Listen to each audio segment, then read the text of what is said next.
Él prometió regresar. En aquel tiempo mi pueblo conocerá mi nombre. Porque yo mismo que hablo, estaré presente. Ante nuestros ojos se ha cumplido lo escrito. Los que miraron a Él no serán avergonzados. Pronto veremos su transformación. Aquí está Jesucristo hombre.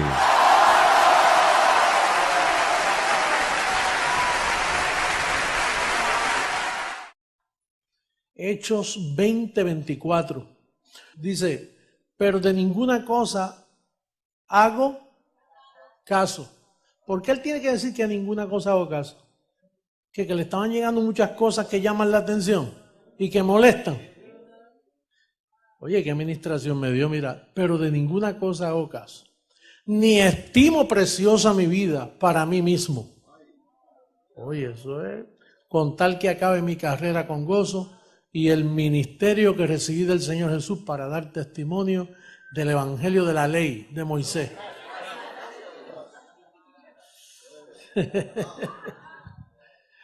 Así que mira, aplícatelo. No hagas caso de lo que están diciendo de ti. Bueno, y hoy tenemos un tema. ¿Qué tema? Wow, no es un tema apocalíptico tampoco, pero es que ofrece tanta luz de lo que ya nosotros conocemos, pero en una forma muy, muy bella. Vamos a buscar a Gálatas capítulo 3, versos 23 al 25 y vamos a hablar ustedes y yo un ratito y compartirlo, ¿no? En una forma sencilla. Pero antes que viniese la fe, o sea, antes de la cruz no estaba esta fe. Cristo muere, resucita y llega esta fe que Pablo está hablando. Dice, pero antes que viniese la fe, estábamos confinados bajo ley. Yo no sé por qué hay gente todavía en ley. Porque si la fe llegó, ¿para qué estar guardando la ley? No es así. Y todas las iglesias guardan la ley. Estábamos presos, la palabra confinado, ¿no? No podía salir de ahí. Moisés era el que regía todo. Entonces, antes que viniese la fe, estábamos confinados bajo ley. Encerrados. Nosotros no estuvimos encerrados, porque tú has nacido después de la cruz y a ti no te toca esto. Pablo está hablando de él. O sea que tú ni tienes que pensar. Es más, yo no sé por qué hay gente guardando la ley hoy, porque ellos ni nacieron en ese tiempo. La ley fue dada para aquella gente. Mira, es más, tú nunca has estado en pecado.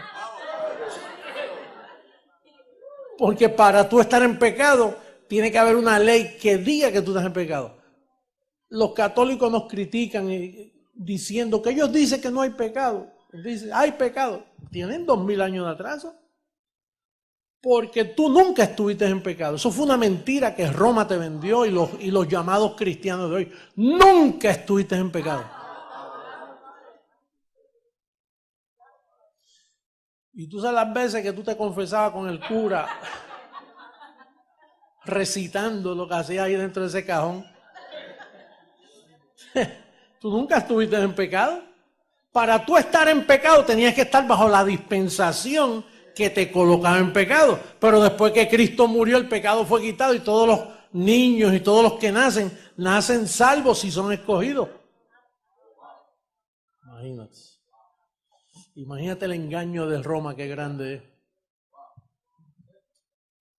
Imagínate el engaño por 2000 años, cómo han triturado, han abusado las mentes de las personas.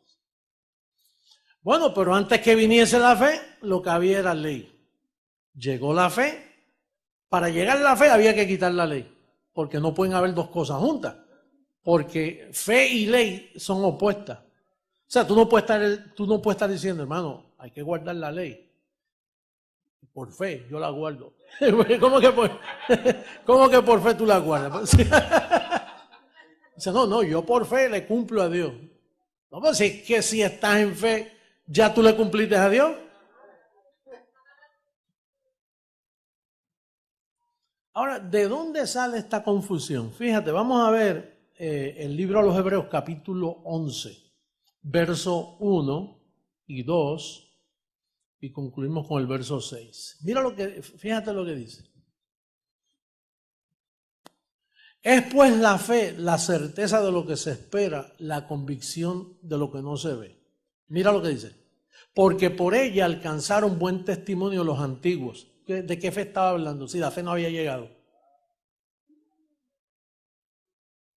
Cuando tú usas ese verso de fe, tú estás hablando del aspecto fe de hacer milagros. Los antiguos hacían por la fe. David cogía un león y le cogía las mandíbulas y se la abría. Por la fe Sansón. Por la fe David mató 10,000. Con 1,000 mató a 10,000. Pero era la fe práctica de hacer milagros. Aquí Pablo dice, antes que viniese la fe, es otro tipo de fe. Es la fe que te justifica, te hace justo, te hace perfecto, te hace completo y te deja sin pecado. Hay dos manifestaciones de fe. Entonces, ¿cuál es la fe que predica Roma y las demás iglesias? Esta. Pero ellos no conocen la nuestra. ¿Sabe por qué no la conocen? Te voy a decir por qué más tardecito. Y vas a concluir, no, jamás pueden conocerla. Ellos no están en la fe. Ellos tienen fe en Dios, pero no tienen la fe de Dios.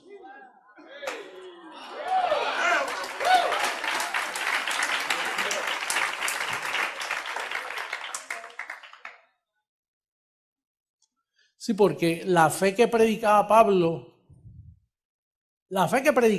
cuando él dice, antes que viniese la fe, aunque ya había fe para hacer milagros, fe en Dios para la convicción de lo que no se ve y decir sí es.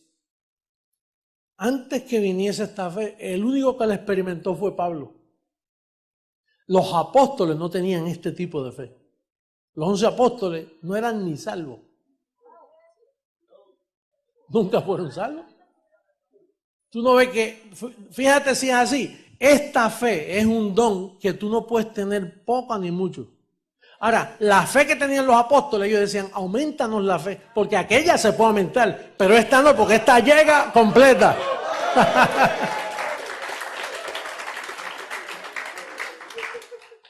Oye, yo recibo que tú estás entendiendo, porque Salomón no tenía esta fe. Y era el hombre más sabio de la tierra. Pero aquí Salomón se tenía que sentar ahí a babear. Aquí estamos, mira, trazando bien la palabra de verdad. Esto no lo conoce el pastor de la esquina. Toda esa gente que nos critica a nosotros, ellos no saben ni de qué nosotros estamos hablando. ¿Sabe por qué? Porque ellos tienen un velo. Y ellos piensan que tienen esta fe, pero ellos no la tienen. Por eso es que viven por obra. Por eso piensan que la salvación se pierde, porque ellos nunca han llegado a esta fe que estamos hablando. Vamos a seguir leyendo en Gálatas 3. Dejamos varios versos que quisiera leer. 23 al 25. Mira lo que dice. Pero antes que viniese la fe, estábamos confinados bajo la ley, encerrados para aquella fe que iba a ser revelada. Verso 24. De manera que la ley ha sido nuestro guía, nuestro ayo. Y ayo es como un jefe, como alguien que te hostiga, que te lleva. Un maestro que te lleva. O sea, la ley fue dada para llevarte a esto, porque la ley sabía que tú no ibas a poder cumplirla. Dice, de manera que la ley ha sido nuestro guía, nuestro maestro, nuestro ayo, para llevarnos ¿a quién? A Cristo. ¿Y en qué forma te guía? Pues hablándote, diciendo, ¿puedes cumplir la ley? Y tú dices, no puedo. Pues no seas estúpido, métete en fe. Vas a seguir tratando. Es un maestro que te dice, ¿cómo tú pretendes cumplirle a Dios? Métete en Cristo, que Él la cumplió por ti. En esa forma es un maestro. Te dice, nuestro ayo para llevarnos a Cristo, a fin de que fuésemos justificados, ¿por qué? Por la fe que venía. Próximo verso. Pero venida la fe, ¿qué dice? Ya no estamos bajo maestros, tutores, ya no estamos bajo ley, porque llegó ¿qué? La fe que salva, la fe que te justifica, la fe que dice, tú estás perfecto, mi amor. Tú estás limpio, santificado, completo, prosperado, sentado en lugares celestiales. Oye, tienes todo el paquete de Dios a favor tuyo.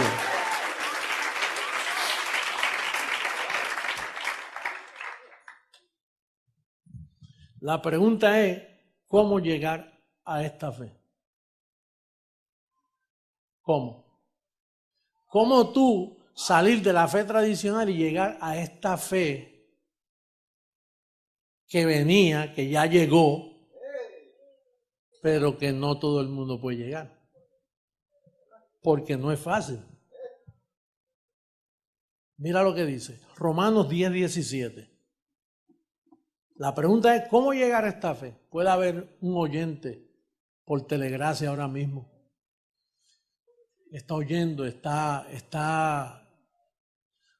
puede estar familiares míos. Vamos a ver qué es lo que dice. Puede estar los pastores que nos asedian. Dice, vamos a ver qué es lo que hablan esa gente. Y si imagínate, bueno, tú lo confesaste al principio, hoy van a llegar muchos. Oye, si no llegan con esto, es que están dañados de fábrica. No, si no llegan con esto, es que no tienen oído. Oye, porque más fácil esto no se puede explicar. Mira lo que dice el verso 17. Así que la fe, no la fe de los antiguos, esta fe, la que salva, la que te justifica. Así que la fe es, ¿por qué? ¿Por qué? No por el leer. Tú sabes que los evangélicos por ahí se meten a una universidad y dicen, vamos a crecer en fe, vamos a estudiar la Biblia. No es leyendo. Tú puedes leer toda la Biblia. Tú sabes la gente que han leído la Biblia. Yo leo la Biblia 9 veces. Yo 10. Peor. Peor, porque entonces lees la letra y el velo se te afinca más. Se te pone como una careta esa que para sacarla.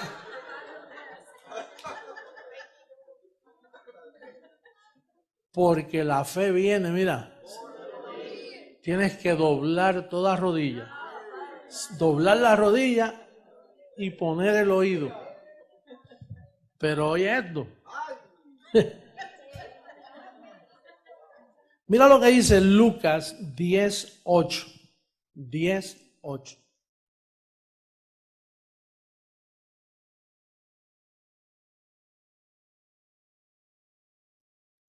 Me equivoqué, 18:8. No tenía los lentes, tú sabes. Vi las dos barriguitas del 8 como una.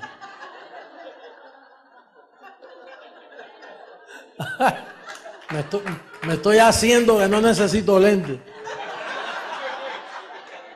Pero me descubrí yo mismo. Dice, os digo que pronto les hará justicia, pero cuando venga el Hijo de María,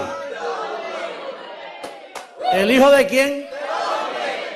Era hijo de hombre, no hijo de María y José. Cuando venga el Hijo del Hombre, ¿hallará fe en la tierra? ¿De qué fe estaba hablando? Porque fe de la otra había por montones. Pedro tenía, mira, fíjate si Pedro tenía fe, caminó hasta por el agua. Y los apóstoles hacían milagros. Pero esta fe que está hablando es la fe que venía. Que ya el Hijo del Hombre está profetizando. ¿Hallará este tipo de fe? No. Entonces quiere decir que esta fe no fue hallada por nadie hasta que se manifestó en mí. Yo fui el primero que tuve esta fe. Porque, oye esto, para tener esta fe tiene que haber alguien que te la predique. Porque es que no existí, no es por el leer. La Biblia llevaba 2000 años correteando por todas las iglesias. Dice, es que hasta que no aparezca el que la reciba, no la va a poder explicar. ¿Estamos claros?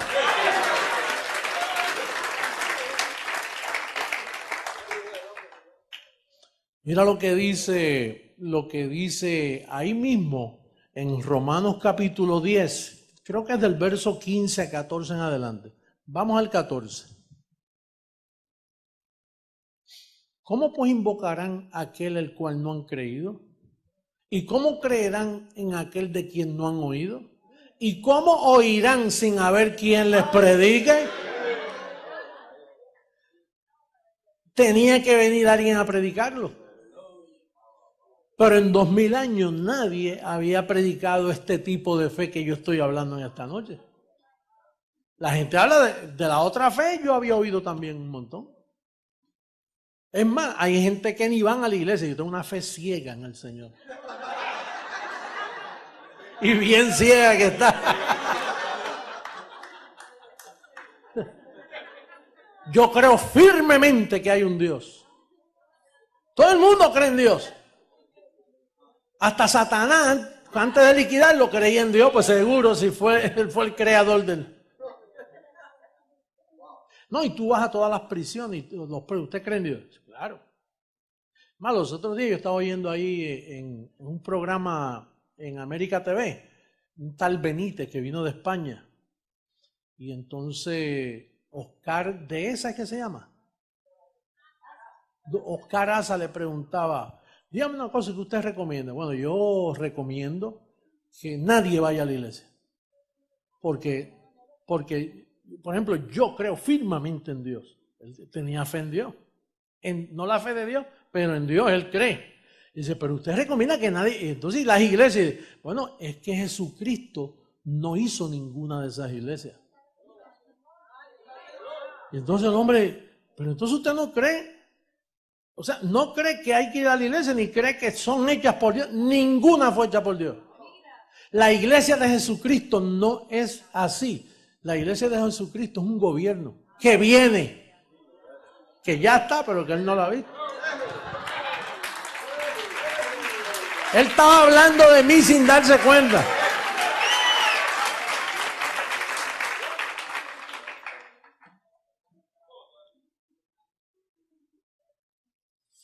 Oye, un buen pensador. De hecho, me gustó cómo habló. No pude quitar la vista de él. Yo mismo, porque tenía confundido a Oscar Asa. Dice, ahora sí que estoy confundido. Y te vas a seguir confundiendo porque el hombre es un buen pensador. No tiene la fe todavía, pero él ya dudó de todo el sistema religioso. Y hace muy bien con eso. Porque yo recomiendo que no vaya nadie, pero que nadie se tire al día, que se queden en sus casas, piensen, y ahí está Dios con ellos. Bueno. Sin embargo, él dice, viene un gobierno que Dios va a... Porque cree en Dios, fíjate, él no es ateo, él cree. Lo único que no cree en lo que esté establecido. Y hace muy bien, porque eso sí que es perder el tiempo. Ir a la iglesia hoy, prefiero irme a una fiesta, muchachos. Prefiero irme a cualquier sitio, menos a la iglesia. Porque es que eso no es iglesia. Te están vendiendo gato por liebre. Te están diciendo, ven a la iglesia y no es iglesia. Te engañan. Por lo tanto, ir a dónde? A menos que sea creciendo en gracia. Aquí sí, aquí hay material para eso. Vamos a ver, porque convienen estos versos. Segunda carta a los Corintios, capítulo 3, verso 14 al 16. Pero el entendimiento de ellos se embotó, porque hasta el día de hoy, cuando leen el antiguo pacto, les queda el mismo velo no descubierto, el cual por Cristo es quitado. ¿Y cómo Cristo quita ese velo? Predicando. Yo predico, tú escuchas y se te puede caer el velo. Yo recibo que se le está cayendo el velo ahora a montones de bendecidos. Oye, y a mí lo que me llama la atención es que Isaías, sin estar presente, fíjense lo que es el profeta. El profeta es una persona que aparentemente predica un disparate y después se va para la casa y se muerde los labios, se da en la cara él mismo, se siente mal, Tú sabes que a mí me ha pasado, eso yo he dicho cosas y cuando llego a mi casa llego con ganas de romper algo. ¿Por qué dije esto? Qué estúpido soy. Me llama un montón de... Pasan 3 meses y anda, por eso fue que yo dije eso. Entonces Isaías, vamos a buscar Isaías 25, verso 7. Él habló esto y yo me imagino que le cayó en su mente después una tristeza.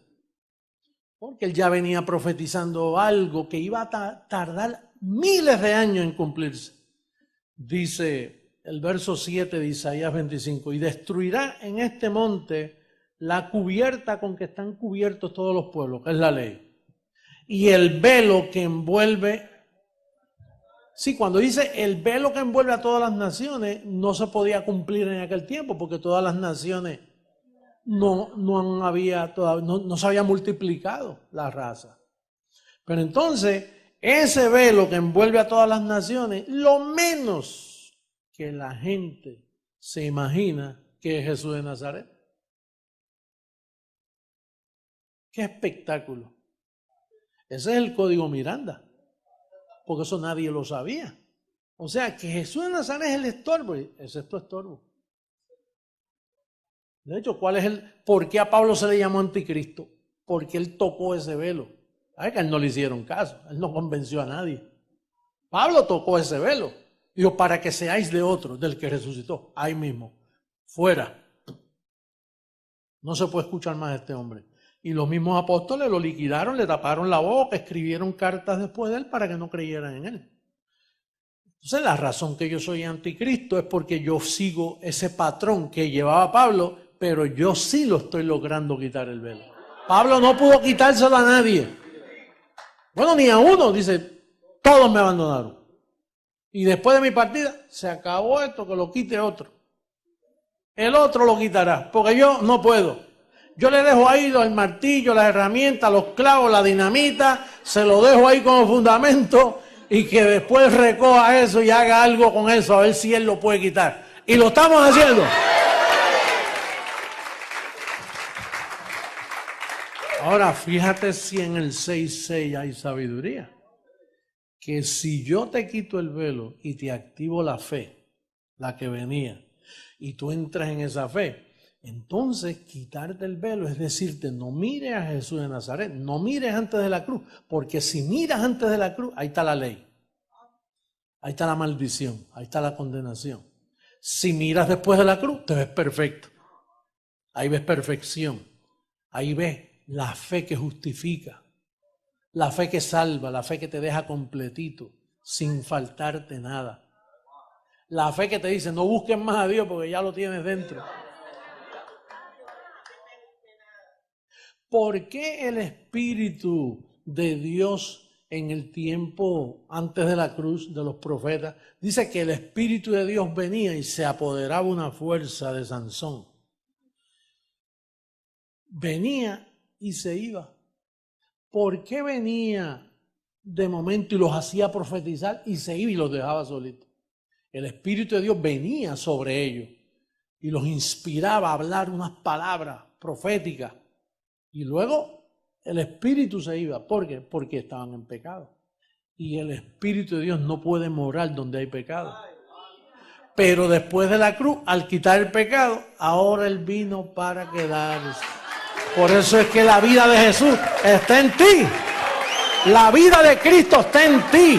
Tú tienes todos los derechos de reclamar tu herencia, porque estás completo, limpio, santo y bendecido. Vamos a estar en pie por la música. ¡Abba, Padre!